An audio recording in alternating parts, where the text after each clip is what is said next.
Hello again, whiskey friends. Thanks for joining me today, everybody.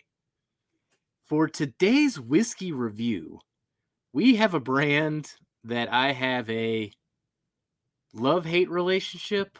I actually think it just sways to one side of that equation personally, but let's go through it together. Today, we have the Weller Foolproof. So we're going to break this one down, go through all the tasting notes, and then get to the official scores. So thank you for joining me today, whiskey friends. Let's kick off the show.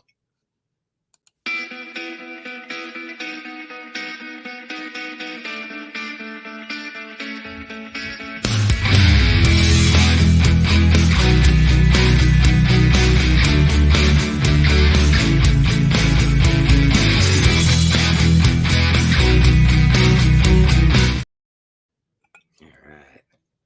Pour a little bit out there. We got our little fancy Glens here today.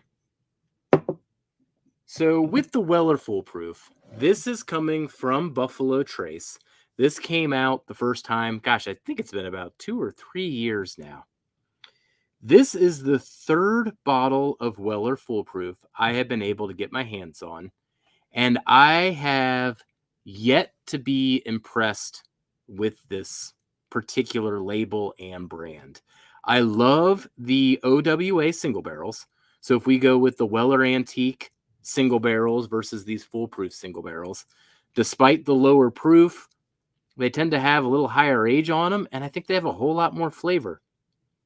I haven't quite understood what niche this Foolproof is trying to fill when it comes with the Weller line, but we will give this one a fresh crack and go through the scores. So for this one is a local group pick. I bought this. It was supporting a good cause. That was one of the things that caused me to dive in on this one. The other one that I have here that's open was a Wheatley selection. We'll see if I can get the camera to zoom in there. Woo, almost. I will get this zoomed down at some point. It's probably because my face. There we go. Look at that. So this was a Harlan Weekly pick. So the master distiller picked this one himself. Well, I don't really like it. But let's get into this one here. Breaking down the Weller Foolproof. Now, this is 114 proof wheated bourbon coming out of Buffalo Trace. Retail should really be around 50, 60 bucks. Secondary prices, you're talking about 225, 250. Gosh, at one point it was up to like 300, 350. The fact that those prices have come down must mean I'm not the only one that feels this way about the brand. But let's break down this pick together. We're going to go through the nose at first, and then we'll break down the palate. Hey, cheers, whiskey friends. Thanks for joining so far.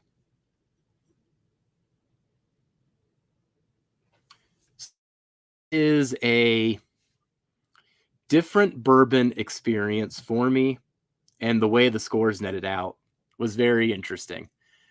I could spend all day with this nose. When we get into the taste, I might sing a different tune. But when it comes to this nose, I could just bury my schnoz in it, and I could sit here for an hour and just sniff it. The flavors in it are just delicious. The oak comes across a little different than I expected. It comes across with a bit more age on it than what I get on the palate, but I really enjoy the sweet oak on the nose. And the thing that caught me by surprise was the level of fruits all over this thing. I mean, I have a hard time even distinguishing what fruits to call out. It's just a fruit cobbler. It's got a little bit of berries. It's got a little bit of cherries, apples, pears, even honeydew. I keep coming back to honeydew. So that's been the most surprising thing. I also get a bit of powdered sugar that lends some more sweetness to it. And then there is even this like herbal quality to it. I almost want to equate it to a sage, but it's just very interesting for a wheated bourbon. But it's got this like refreshing herbal quality to it. And then from there, it's a whole lot of vanilla, even getting into kind of a root beer. I love the way this thing smells. Man. Well, let's get into the taste.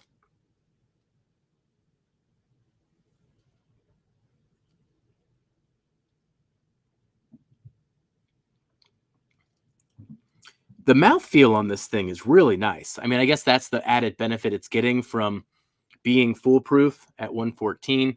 Really is the mouthfeel. It coats really, really well. And it just really feels good on the tongue. But up front, initially, it's not really giving a whole lot of flavor. Maybe some very generic rock candy sweetness, bit of cinnamon, bit of pepper. So bit of spiciness to go with that initial sweetness, but nothing I can really hang my hat on.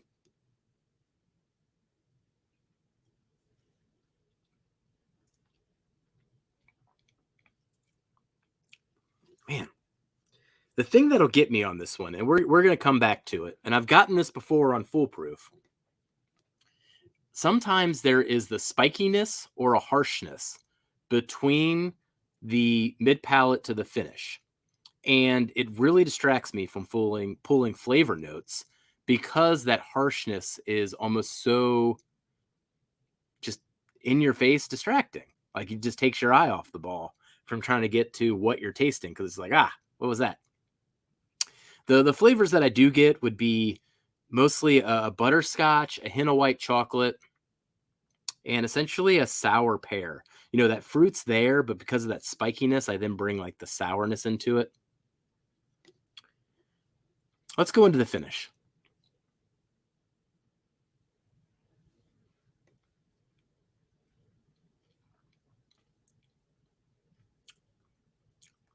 Once that spikiness subsides, butterscotch and apple again. So it is still along those same lines. There's even like a slight hint of maybe a strawberry.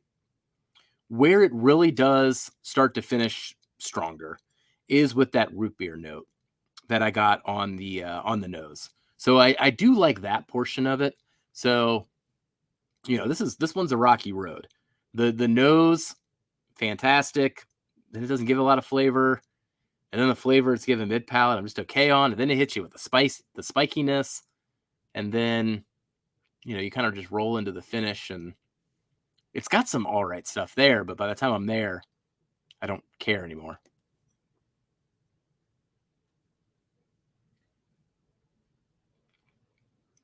Ah, man, I just keep going back and forth. If it wasn't for that spikiness, maybe there would be something there on this one. So let's get into the scores. And then, kind of as a passing as a torch, I am going to do one quick sip of this Wheatley selection because I don't know. I think I'm just kind of done with Weller Foolproof. I think you're just kind of seeing my conclusion on this brand, seeing it as I record this video. But let's pull up the scores. On the site, we do have a 3-tier scoring system. There's a whole lot of metrics behind the scenes on this, but ultimately it gets wrapped up into flavor, experience, and value. With the flavor score, that is just how enjoyable it is across every spectrum. When it comes to the nose, when it comes to the front, mid, palate, when it comes to the finish. Experience is more of a technical score. That gets into more of the complexity of the flavors, the mouth feel, the length of the finish, the balance. And then the last one here, it's worth the least, but I do put value in there because I do think that is important. Now, I did grade this somewhat as if it's SMRP, so that just kind of shows you where I am right now on this. Overall, I did give it a 71. Anything between 70 and 79 gets graded as a very good score on the site. I did keep it as a 71. I debated whether to knock it down into the 60s, but the scores were what they were. When we do these reviews, we don't come up with the overall score. We grade everything independently, and then the overall score is what it is. So I kept it where it was, but man, a part of me didn't want to put very good underneath that 71. Recommend, I'm going to give this one a 5. I mean, if you want it, you want it. When people come over, they like to drink it because they hadn't had it before, and I don't deter them. I let them drink it because I want them to make their own decision on whether they like it or not. I have had more often than not people that do not like it, and maybe I'm just unlucky with the bottles that I have, but I'll tell you what, Weller Antique single barrels are just a better value than these Weller Full Proofs. I just don't understand what this Weller Full Proof is going for. Of course, that leads me then to that very last line. Do I plan to buy another? Yeah, I'll probably buy another. I'll probably buy another if I get it. Now, the more apt question would be, would I open another versus would I buy another? That might be a different story entirely. So that gives the score on the Weller Full Proof. I do want to give just a little bit of a passing of the torch because we just did that tasting live. I'm going to open up this Wheatley one. I have never cared for this one before, but let's just do a quick comparison to the one I just opened. I do think this Wheatley one's a little stronger, and even then I was always disappointed in it.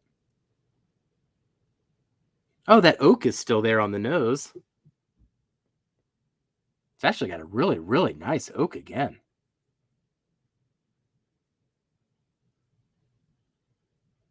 A lot of fruit. Rather than root beer, I'd almost describe it as a Dr. Pepper if I was going to bring that into play.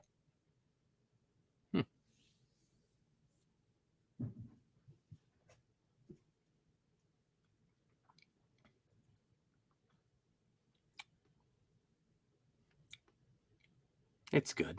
It's okay. The nose is better on both of these than the taste. I would just sit here and nose these. I'm pretty much just not going to drink these, and I'm just going to nose these all night. I think that's the best way to use these. So that's where I am on Weller Full Proof. You know I'm not critical, overly critical, very often, but I wanted to do this one. I just got this bottle of Weller Full Proof, and I felt like it was appropriate to kind of have this passing of the torch and just to see if I am personally done with this brand. I think the answer is yes. Give me Weller Antique Single Barrels. I don't know what this is doing. Well, thank you for joining me today, whiskey friends. Let me know in the comments what you think of Weller Full Proof if you've had it before. If you've not had it before, maybe this helps take away some FOMO for you. That's about as best as I can offer. But until the next whiskey review, we'll catch you next time. Goodbye, whiskey friends. Jeff, just be friends with me. But you have these whiskey friends, and you say hello again. Oh, Jeffrey, you should just be friends with me. But you have these whiskey friends, and you say hello again. Oh, Jeffrey, you should just be friends with me. But you have these whiskey friends.